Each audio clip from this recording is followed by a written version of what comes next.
Isang 3.0 magnitude na lindol ang tumama malapit sa Glan.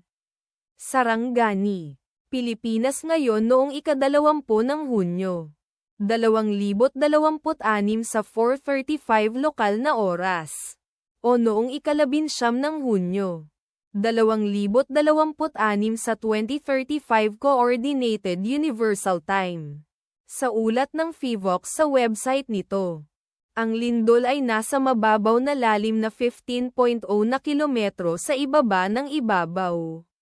Sa mga coordinate latitude 5.81 at longitude 125.29. Ang eksaktong magnitude, epicenter at lalim ng lindol ay maaaring baguhin sa loob ng susunod na ilang oras o minuto habang sinusuri ng mga seismologist ang data, at pinipino ang kanilang mga kalkulasyon, o habang inilalabas ng ibang mga ahensya ang kanilang ulat. Kabilang sa mga bayan o lungsod na malapit sa sentro ng lindol ang maasim. Sarangani, na nasa 33 kilometers, o humigit kumulang 20.5 milya mula sa sentro ng lindol. General Santos, na nasa 36 kilometers, o humigit kumulang 22.3 milya ang layo.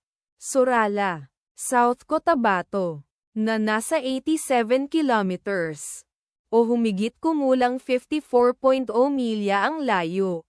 Ang inirerekomendang pagkilos ay maging mapagbantay para sa mga posibleng aftershocks na maaaring mangyari. Ang taya ng panahon para sa lugar na malapit sa sentro ng lindol ngayon ay inaasahang magiging maulap sa hapon na may posibleng mga bagyo.